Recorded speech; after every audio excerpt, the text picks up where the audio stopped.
ගරු මන්ත්‍රීතුමා ඒ පිළිබඳව පනත ප්‍රකාරව ක්‍රියාත්මක කරන්න ඔබතුමාලා දැනුවත් කළා දිනවනේ දැන්. ඒක නෙමෙයි මම කිව්වා. මම අහන්නෙත් ඒක තමයි. ස්පෙસિෆික් මම අහන්නේ ඔබතුමා දැන් කිව්වා. ස්පෙસિෆික් ඔබතුමාගෙන් අහන්නේ. ඔබතුමා කිව්ව දේ මම අහයි. ඔබතුමා කිව්වා මුදල් ගෙව්වම දැන් ඒ කෑලි ප්‍රශ්නයක් නැහැ කියලා කිව්වා කියලා. අන්නේ කිව්ව කෙනා කවුද කියලා කියන්නේ? මුදල් ගෙව්වම දැන් ඒ කෑලි හයි කරන්න බැරිද? පනතට තියෙන කෑලි ටික. නෑ මම ආපස්සට උත්තර දෙන්න. ඕද නැද්ද? නෑ. ඔබතුමා කිව්ව දෙයට පැහැදිලි උත්තරයක් දෙන්න. දැන් බැරි නම් පස්සේ කියන්න. ඒක කිව්වේ කවුද? මොකද මම තමයි ප්‍රවාහන ඇමති. ඩක් නෑ ගරු ඇමතුමනි. ගරු මන්ත්‍රීතුමා අපි අහන්නේ පොලිසියෙන් කියන්නේ මේ පොලිස් පාර අමාත්‍යවරයා ඉන්නවා. මන්ත්‍රීතුමා කියන්නේ ගරු ආනන්ද විජේපාල ඇමතිතුමා. පොලිසිය එහෙම මොකක්වත් කියලා නෑ. මොන පොලිසියද කියලා තියෙන්නේ? පොලිස් මොකද්ද?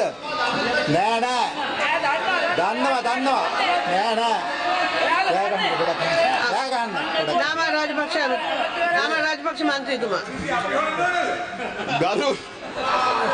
ගරු මන්ත්‍රීතුමා මේක ලියාපදිංචි කරන්න පුළුවන්ද බැරිද? ලියාපදිංචි කරාම ඇක්සිඩන්ට් එක වෙන්නේ නැහැ කියලා කියනවනේ. ඉතින් මේක මේ ඔබතුමාලා පුරුද්දර මේ පැත්තට කෑ ගහලා වැඩක් නැහැ. දැන් අග්‍රාමාත්‍යතුමිය විපක්ෂය ගැන කිව්වනේ ගරු අග්‍රාමාත්‍යතුමිය. මම ඔබතුමාලාගේ කණ්ඩායම රැස්වීමේදී මේ හැසිරෙන්න ඕනේ ආකාරය පිළිබඳව සාධක සහිතව කතා කරන්න. නිකන් කවුරු හරි කියපු එකක් ගෙනල්ලා මෙතන කතා කරන්න. සභානායකතුමා නෑ ගරු සභාපතිතුමියනි මන්ත්‍රීතුමාගේ වෙලාවෙන් අඩු කරන්න එපා. මම ඔබතුමාගෙන් බලාපොරොත්තු වෙනවා. මට මේ තමයි මේ විෂය භාරතීය ජනතාව හරහා ජනාධිපතිතුමා මගින් ඔබතුමා හෙට දිනේදී හෝ කියන්න කවුද ඒක කිව්වේ කියන එක. ඔය කාර්යය. ඒකෙන් පැනලා යන්න එපා. මම කරුණාකර ඉල්ලා සිටින ඔබතුමාගේ කතාවෙත් බැරි නම් වෙන වෙලාවකදී කියන්න කියලා. බොහොම ස්තුතියි මට. ගරු නාම රාජපක්ෂ මන්ත්‍රීතුමා. ගරු මන්ත්‍රීතුමනි පොලිසියෙන් කියන්නේ. ඉතින් ඔබතුමාලා ශ්‍රී ලංකා පොලිසිය ආයි වෙන පොලිසියක් නෙවෙයි. අහුම්කම් දෙන්න පුරුදු වෙන්න. බානක අග්‍රාමාත්‍යතුමිය යහන් ඉන්න විදිය. අපි අනිත් අයට කලබල වෙලා. සියලුම අත්අඩංගුව ගැනීම සිද්ධ වෙලා තියෙන අධිකරණ නියෝග අනුව. ඒ හින්දා මම හිතන්නේ නාමල් මන්ත්‍රීතුමා කියප එක ඇත්ත කතාවක් නෙවෙයි. ඒක බොරු කතාවක්. නාවික හමුදාපති හිටපු එයා බුද්ධ්‍යංශේ ඉන්නකොට කරපු යම් ක්‍රියාකාරකමක් සම්බන්ධයෙන් අධිකරණ නියෝගයක් අනුව තමයි අත්අඩංගුවටපත් උනේ. ඒ වගේම කන්ටේනර් සම්බන්ධයෙන් හැම අවස්ථාවකදම කන්ටේනර් සම්බන්ධයෙන් ඇති වෙන ප්‍රශ්න සම්බන්ධයෙන් ලැබෙන හැම පැමිණිල්ලක් සම්බන්ධයෙන්ම CID එක විමර්ශනය සිදු කරනවා. ඒ වගේම රජයට ඇඟිලි දික් කරන්න උත්සාහ කරා මේ මත්ද්‍රව්‍ය සම්බන්ධයෙන් මේ මත්ද්‍රව්‍ය බොහෝ ඒවට සම්බන්ධ බවට දැන් ඔය මත්ද්‍රව්‍ය කවුරුත් දන්නා පොහොට්ටුවේ සම්පත් මනම්පේරි මන්ත්‍රීවරයා මේකට සම්බන්ධයි. එයා අත්අඩංගුවේ ඉන්නේ. ඔහු මේ ජොන්ස්ටන් ඇමතිවරයාගේ සම්බන්ධීකරණ ලේකම්වරයා.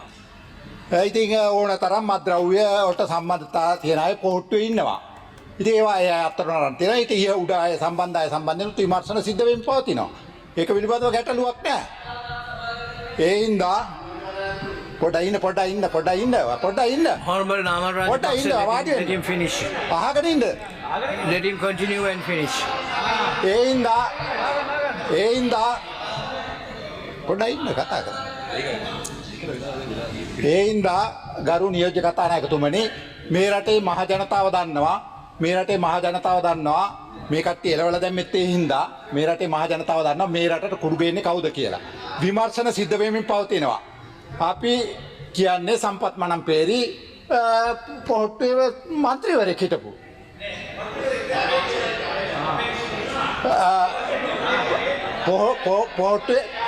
පොහොට්ටුවේ සංවිධායකයෙක්. ඊට පස්සේ ජොන්ස්ටන් ඇමතිවරයාගේ සම්බන්ධීකරණ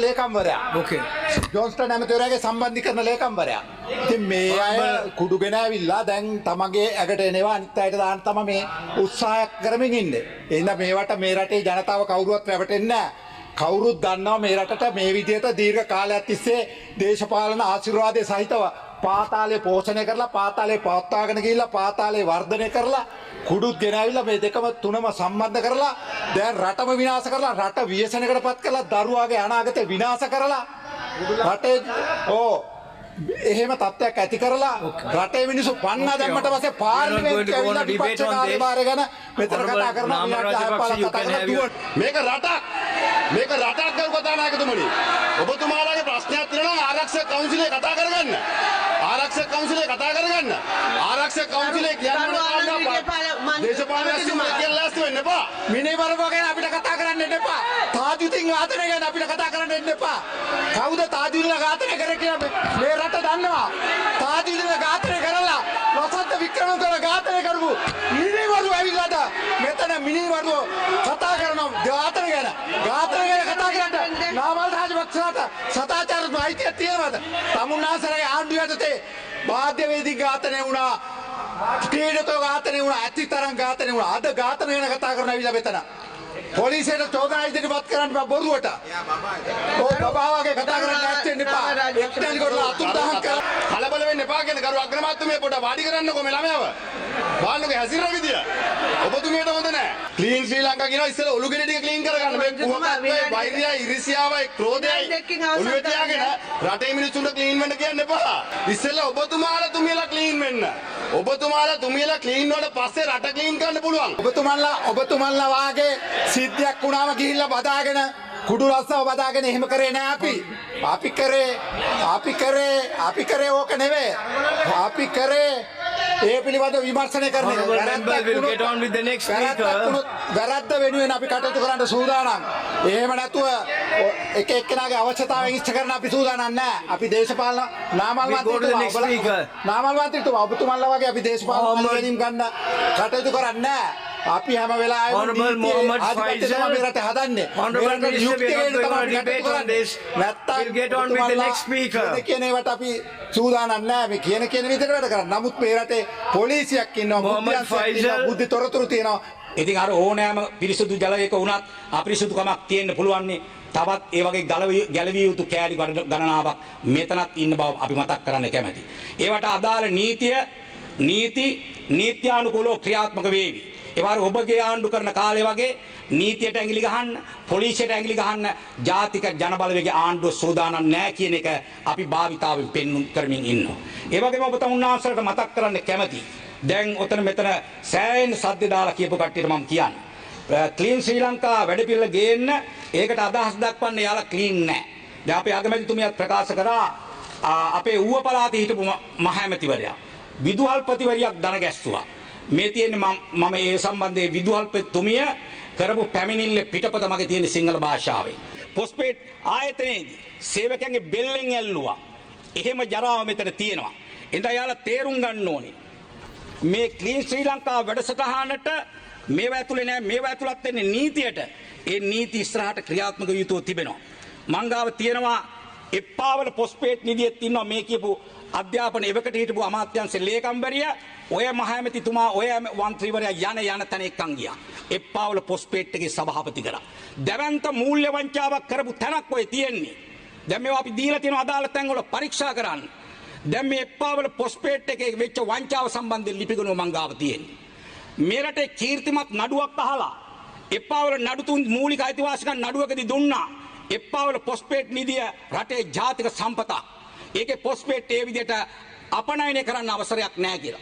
ඒ නඩු තීන්දුව පැත්තක දාලා ඒ නඩු තීන්දුව නොසලකා හැරලා නීති විරෝධී ආකාරයෙන් ඔය කියන ඇමතිවරු මේ පොස්පේට් නිදියේ පොස්පේට් වංචනික ආකාරයට රට පැටෙව්වා. එමගින් ලංකාවේ රොක් පොස්පේට් වෙළඳපොළ තුල ව්‍යාපාරික කටයුතු කරන එක පැත්තක දාලා ටෙන්ඩර් කැඳවන්නේ නැතුව Tamanට හිතවත් ව්‍යාපාරිකයන් කීප දෙනෙකුට හිතුමතේ මේ පොස්පේට් රට පටවන්න දුන්නා. ආන්නේ වාර්තාවල විගණන වාර්තාවල සඳහන් වෙනවා වෙච්ච පාඩුව කොච්චරද කියලා. ලෝක වෙළඳපොලේ මේ පොස්පේට් ලංකාවේ පොස්පේට් මෙට්‍රික් ටොන් එක ඩොලර් 138ට අලෙවි වෙන්න අලෙවි කරේ මේ කට්ටිය. හැබැයි ලෝක වෙළඳපොලේ ගානේ වෙනකොට ඩොලර් 340යි. මෙහෙන් යවුවේ 138ට.